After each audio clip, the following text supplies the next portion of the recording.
Surutus sholati, adapun syarat-syarat sholat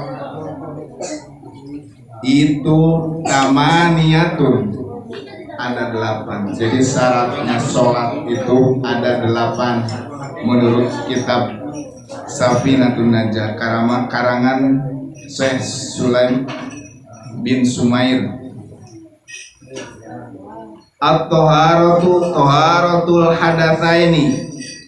Yang pertama, syarat sahnya sholat itu harus suci dari kedua hadas. Hadas yang pertama itu hadas asghar, tentu ma wajabal wudu, yang diwajibkan wudu. Yang kedua hadas akbar, ma wajabal ghuslu, tentu wajib adus atau mandi besar. Wat toharatu, dan harus suci. Nomor 2, syarat sholat itu harus suci. Dari apa sucinya? Anin najasati, dari beberapa najis. Pisaubi, di dalam pakaiannya. Jadi harus bersih dan suci di dalam pakaian. Wal badani, dan badannya. Wal makani, dan harus suci dari tempatnya. Tempatnya juga harus suci.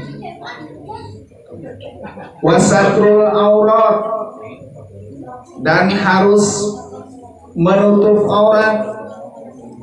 Ada yang sholat pakai kaosnya pendek, begitu sujud, maaf, celengannya kelihatan. Itu satrul aurat, tidak sah sholatnya. Jadi sebelum pelaksanaan sholat harus dipersiapkan dulu pakaiannya. Apakah kalau kita sujud atau ruku bisa menutup aurat atau tidak. Jadi syarat itu ketentuan-ketentuan yang harus dipenuhi dulu sebelum pelaksanaan sholat. Yang nomor 4 itu wastiqbalul kiblati, dan harus menghadap kiblat. Syaratnya sholat itu harus menghadap kiblat, terutama di dalam dada kita. Banyak sebagian yang kita kalau dalam sholat itu, kalau muka lirik-lirik termasuk masih makruh, tapi kalau sudah dada bergerak dari kiblat, dari arah kiblat, itu sudah keluar dari syarat, tidak memenuhi syarat. Soalnya kalau di sini disebutkan wastiqbalul kiblati, hati-hati di dalam at-tahiyat akhir. Sering kita, kalau kita baca salam pertama itu kadang-kadang dadanya ikut bergerak. Assalamualaikum misalkan, assalamualaikum, dadanya ikut bergerak. Jadi dadanya jangan ikut bergerak, cukup dengan mukanya aja yang menoleh ke kanan. Gak usah dengan dadanya, soalnya kalau dada sudah ikut bergerak, menurut kitab fikih di sini itu sudah keluar dari syarat. Jadi syaratnya harus lurus ke kiblat, menghadap kiblat. Yang nomor 6 waduhul waktu, dan harus mancing waktu, harus masuk waktu. Jangan mentang-mentang lagi semangat sholat, belum waktunya sholat sudah melaksanakan sholat, misalkan setengah 12, jam 12 kurang, belum waktunya lah, lagi semangat. Jadi harus memasuki waktunya sholat dulu. Wal ilmu, dan harus mengetahui, harus paham bipardiyatiha, dengan keparduannya sholat. Jadi harus mengetahui fardunya sholat itu harus diketahui.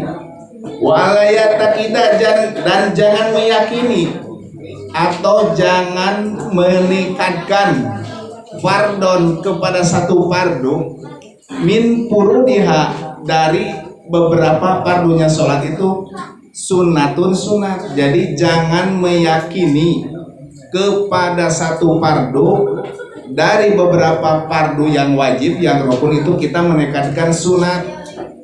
Kita sudah tahu kalau tahiyatul awal itu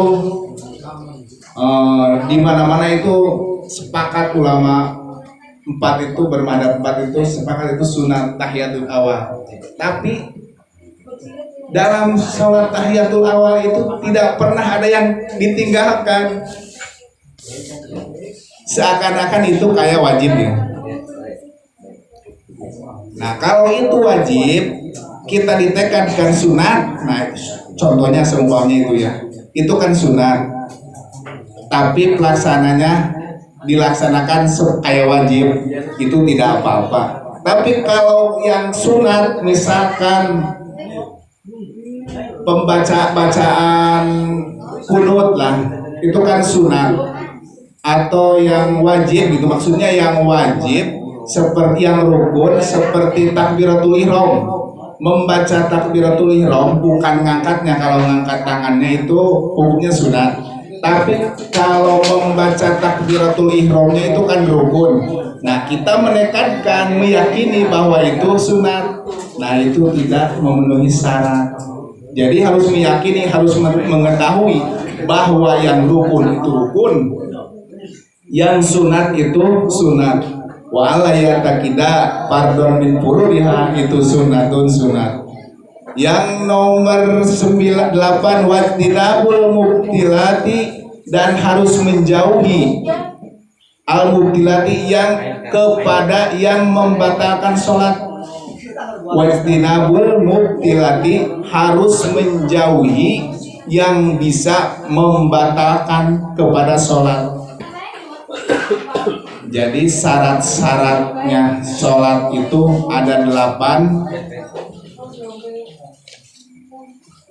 Yang pertama suci dari hadas 2, yang kedua harus suci dari najis di dalam pakaiannya, badannya, tempatnya, nutup auratnya, menghadap kiblatnya, dan harus memasuki waktu sholat, dan harus mengetahui keparduannya sholat, dan jangan meyakini kepada satu fardu dari beberapa fardunya sholat itu meyakini sunat, dan harus menjauhi kepada hal-hal yang bisa membatalkan sholat.